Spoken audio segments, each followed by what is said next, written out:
बहुत समय पहले की बात है। अफ्रीका के एक हरे भरे रंग बिरंगे जंगल में एक नन्हा हाथी रहता था जिसका नाम था गप्पू।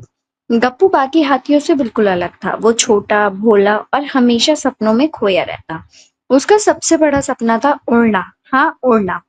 जब वो आसमान में उड़ते पंछियों को देखता तो उसकी आंखें चमक उठती और वो सोचता काश मैं भी उड़ पाता। लेकिन जब उसने ये बात दूसरे जानवरों को बताई तो सब हंसने लगे। खरगोश बोला, तेरा वजन देख, तू उड़ने की बात कर रहा है। बंदर चिढ़ाकर बोला, कहीं तो उड़ते उड़ते धरती फोड़ ना दे। लेकिन गप्पू को इससे कोई फर्क नहीं पड़ा। वो हर सुबह जल्दी उठता, बड़े पत्तों से पंख बनाता, पेड़ों से लटक कर ऊंचाई से कूदने की कोशिश करता और उड़ने वाले पक्षियों से सलाह लेता। एक दिन गप्पू को जंगल के सबसे समझदार जीव, एक बूढ़ी उल्लू दादी मिली जो रात में ज्ञान की कहानियां सुनाती थी। उन्होंने गप्पू से कहा, अगर तुझे सच में उड़ना है तो सबसे पहले तुझे अपने मन का बोझ हल्का करना होगा। उड़ान सिर्फ पंखों से नहीं, विश्वास और हल्के दिल से होती है। गप्पू को समझ में नहीं आया, पर वो सोच में पड़ गया। उसने अपने अंदर झांकना शुरू किया और पाया कि वह दूसरों की हंसी, ताने और डर से भरा हुआ है।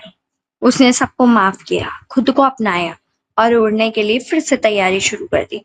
कुछ ही दिनों में गप्पू पहले से ज्यादा मजबूत, खुश और आत्मविश्वासी हो गया। उसी रात उसे सपना आया, एक चमकीला पंख आसमान से नीचे उतरा और बोला, जिसने खुद पर भरोसा करना सीख लिया वो सबसे ऊंचा उड़ता है।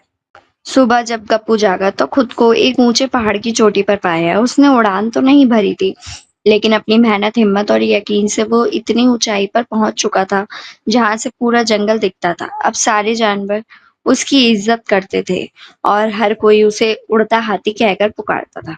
इस कहानी से हमें यह शिक्षा मिलती है, सपने चाहे जितने भी अजीब क्यों ना हो, अगर दिल में यकीन और मेहनत हो तो कोई भी ऊंचाई मुमकिन है।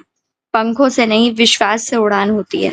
आपको मेरी स्टोरीज यूट्यूब पर मिल रही हैं तो प्लीज चैनल सब्सक्राइब कीजिए एंड शेयर कीजिए, कमेंट कीजिए, लाइक कीजिए वीडियोस को।